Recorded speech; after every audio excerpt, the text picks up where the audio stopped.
ధైర్యవంతమైన పిల్లి మరియు చిక్కుకుపోయిన గూడు. ఒక ప్రశాంతమైన అరణ్యంలో, ఎత్తైన చెట్లు మరియు రంగురంగుల పువ్వులతో నిండి ఉండే అరణ్యంలో, రూపీ అనే జిజ్ఞాస కలిగిన గూడు ఉండేది. రూపీ తన సాహసిక స్వభావానికి పేరుగాంచింది. ఆమెకి అడవిలో లోతుగా తిరగడం చాలా ఇష్టం. ఆమె స్నేహితులు అక్కడి ముప్పుల గురించి హెచ్చరించినా, రూపీకి ఆ విషయం పెద్దగా పట్టించుకోకపోవడం అలవాటు.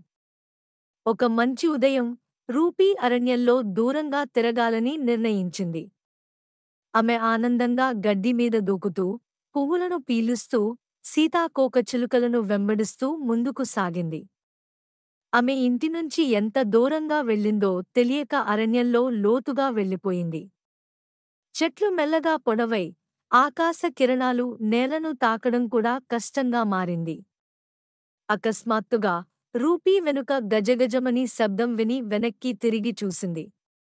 ఒక నీడ కదులుతూ దరిదాపుగా వచ్చింది. అది ఆకలితో ఉన్న ఒక నక్క. భయంతో, రూపీ వేగంగా పరుగు పెట్టింది. నక్క ఆమెను వెంటాడుతూ దాని పదునైన పళ్లను చూపుతూ గర్జించింది. రూపీ గుండె బలంగా కొట్టుకుంది. భయంతో, రూపీ ముందున్న ఓ చెట్టు కొమ్మను గమనించలేదు. ఆమె దానిపై తడబడింది మరియు గొయ్యిలో పడిపోయింది. అది కొమ్మలు మరియు తెగిన పొదలతో కప్పబడి ఉంది. నక్క గొయ్యి అంచున ఆగి, కోపంగా కింది వైపున చూస్తూ, "నువ్వు ఎప్పటివరకు దాక్కునే ఉంటావో చూద్దాం" అని గర్జించి వెళ్ళిపోయింది.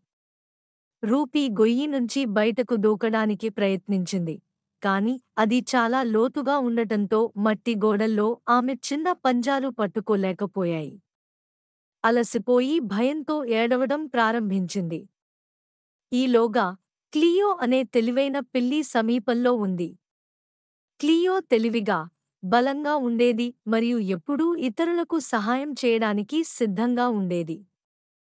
రూపీ ఏడుపు వినిపించడంతో, క్లియో శబ్దాన్ని అనుసరిస్తూ తన చిక్కుకుపోయిన స్నేహితుణ్ణి కనుగొంది.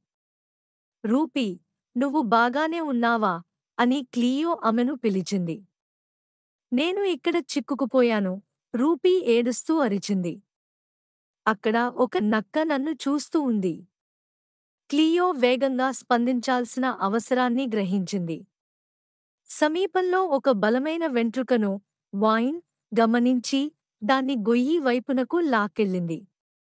ఒక చివరను చెట్టుకు గట్టిగా కట్టేసి, మరో చివరను గొయ్యిలోకి వదిలింది. వెంట్రుకను పట్టుకుని గట్టిగా పట్టుకో, క్లియో కేక వేసింది. రూపీ వెంట్రుకను గట్టిగా పట్టుకుంది. క్లియో తన శక్తినంతా ఉపయోగించి రూపీని పైకి లాగింది. రూపీ అంచుకు చేరిన వెంటనే, నక్క మళ్లీ వచ్చింది. దాని కళ్ళు ఆకలితో మెరుస్తూ ఉన్నాయి. పారే, క్లియో అరిచింది, రూపీ మరియు నక్క మధ్య నిలబడి. నక్క దూకి వచ్చినప్పుడు, క్లియో తన పదునైన గోళ్లతో దాని ముఖాన్ని గట్టిగా కొట్టింది. నక్క నొప్పితో అరుస్తూ అడవిలోకి పారిపోయింది. రూపీ క్లియోను గట్టిగా ఆలింగనం చేసుకుంది. "నువ్వు నన్ను రక్షించావు" ఆమె ఆనం.